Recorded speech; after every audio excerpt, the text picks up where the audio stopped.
Saludos cordiales, docente y compañeros. En esta oportunidad daré a conocer el tema que hemos tratado con mi grupo en la monografía, el cual es la relación de genotipos del virus de papiloma humano con el cáncer de cuello uterino. En lo que es la introducción, nos dice que el virus de papiloma humano es la causa de gran cantidad de afecciones médicas, tanto en hombres como en mujeres, produciendo condilomas acuminados o verrugas genitales, las cuales pueden ser lesiones malignas o benignas. Durante muchos años, este tumor benigno fue considerado como una enfermedad de poca relevancia clínica. Sin embargo, desde el año 1980, varios estudios identificaron la asociación del VPH con neoplasias malignas regionales y genitourinarias.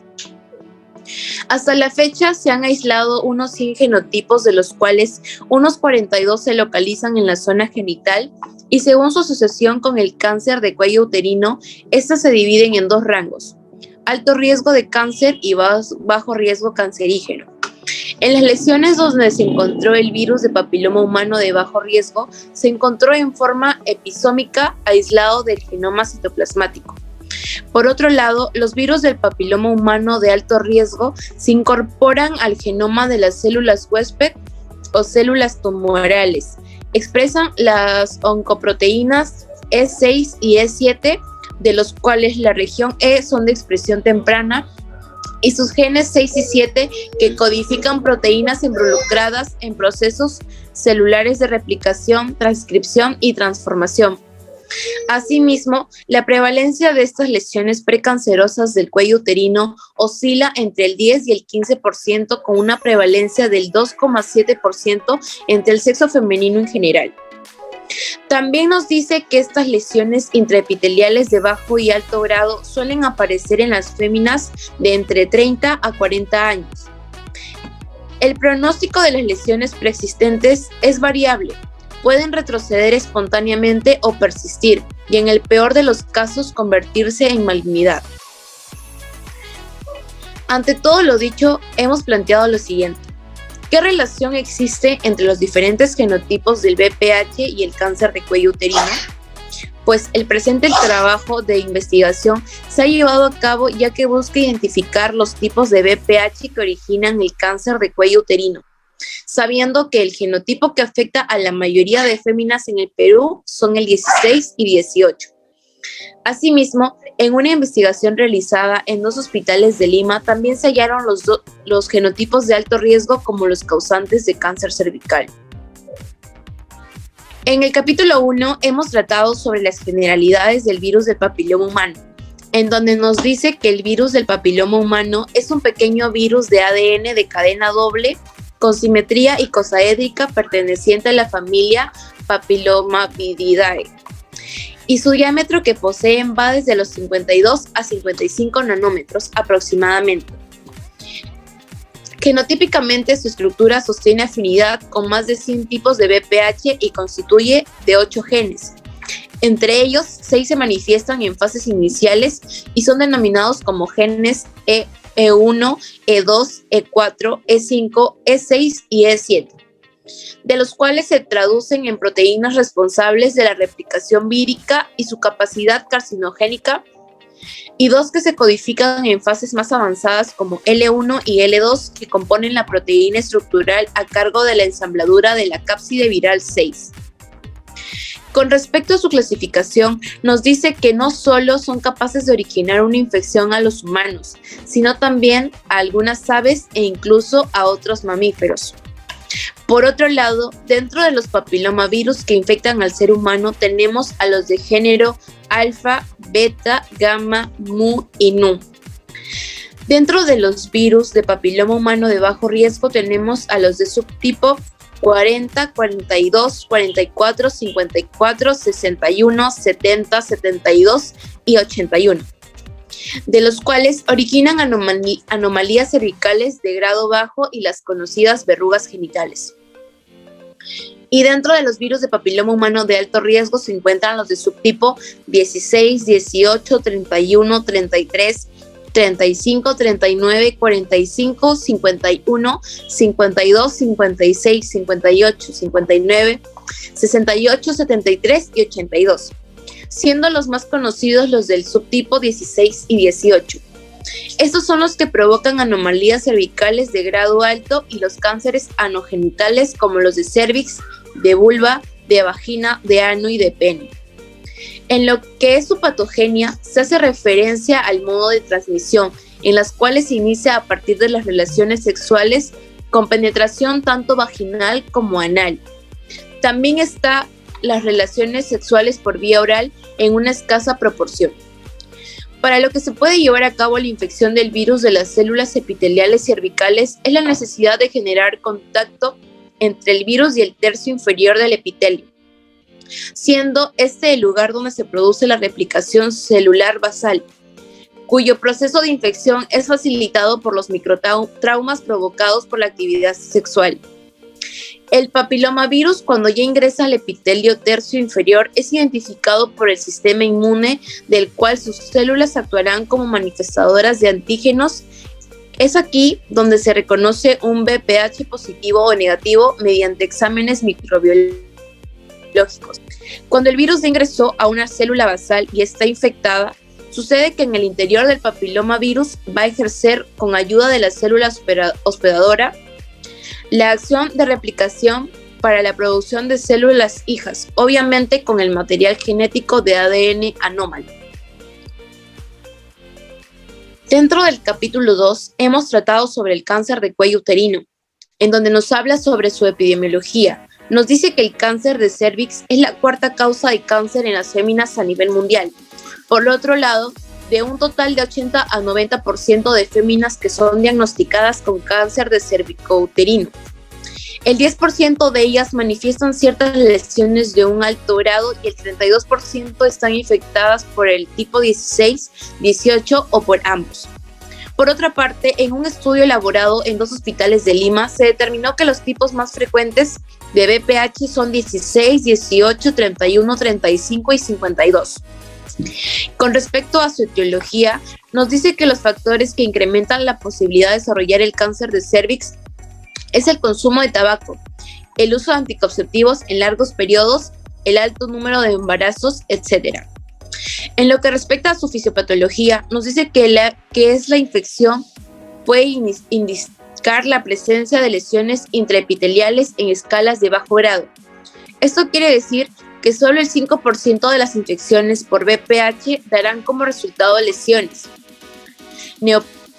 Neoplasia cervical intraepitelial de grado 2 o 3, dando paso al reconocido cáncer de cuello uterino.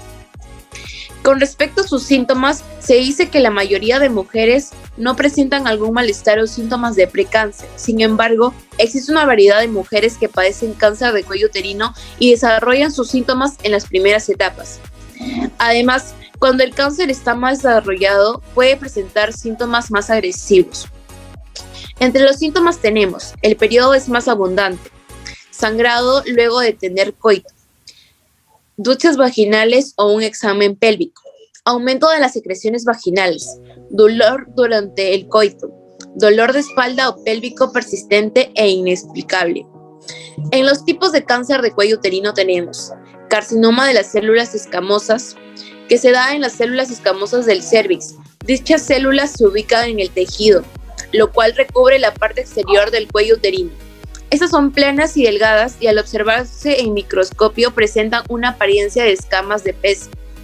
La gran parte de cánceres de cervix son carcinomas de células escamosas. Adenocarcinoma es un tipo de cáncer que empieza en las células glandulares del cervix. Dichas células se localizan en el tejido, lo cual recubre la parte interna del cervix y del útero. Carcinomas mixtos. Estas son neoplasias menos frecuentes. Se originan a partir de la formación de 2 o más tipos de tumores de células germinativas. Dentro del capítulo 3 hemos tratado su diagnóstico y tratamiento del cáncer de cuello uterino. Con respecto al diagnóstico microbiológico, se dice que el análisis de enfermedades se puede realizar directa o indirectamente. El diagnóstico directo es muy eficaz dado que ayuda al apartamiento del representante causal que se logra obtener. Pero, aunque es factible, se puede efectuar un examen directo de algún antígeno del microorganismo o asimismo por exploración de su genética. Sin embargo, esto a veces no es factible por inconvenientes de aumento in vitro, por previo tratamiento o por toma de pruebas en estado tardío o solamente por una alargada duración de aumento. El diagnóstico indirecto se apoya en el examen de anticuerpos contra los microorganismos encontrados. No se encuentra por sí mismo, sino por la relación que causa el paciente al manifestarse al microorganismo. La manera más eficaz de tener un diagnóstico de cáncer de cuello uterino en sus primeras etapas es realizando las pruebas de detección, que son las siguientes. Prueba del Papa Nicolau o citología cervical. En esta prueba se raspa con un cepillo o espátula el área afectada del cuello uterino. La muestra se coloca en un portaobjetos y después de la fijación se realiza una coloración especial para examinar las células bajo el microscopio.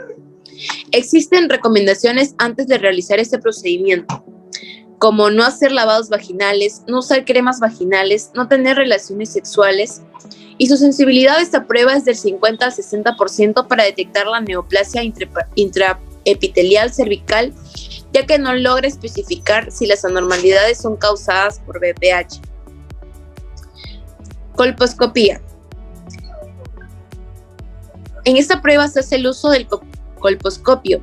Este emite un haz de luz con lentes de aumento y permite iluminar la vista de la vagina, vulva y cuello uterino, y se basa en las lesiones cancerosas y precancerosas como verrugas que son producidas por el tipo de BPH 11 y BPH 16 y son clasificadas en 3 grados, 1, 2 y 3.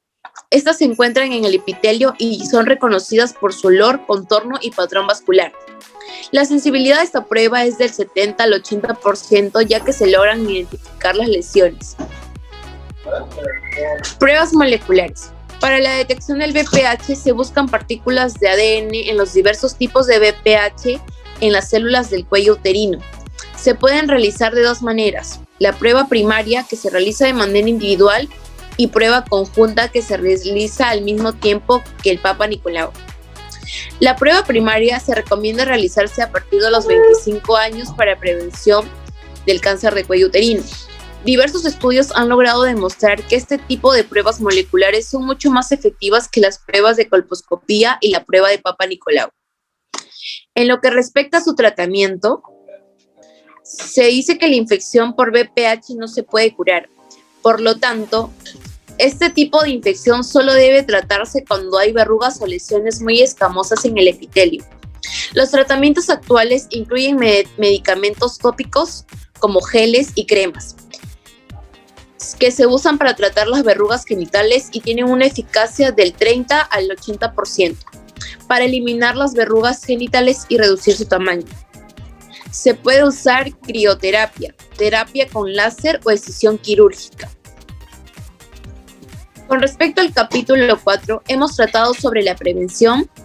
El desarrollo de una vacuna preventiva contra el BPH reduce la incidencia de enfermedades relacionadas con este virus en un casi 100%, especialmente el cáncer de cuello uterino, así como más del 90% de los cánceres, como el cáncer anal, vulvar y vaginal en un 65% y un 35% en el cáncer de pene, de los cuales existen 3 tipos de vacunas para la prevención del BPH.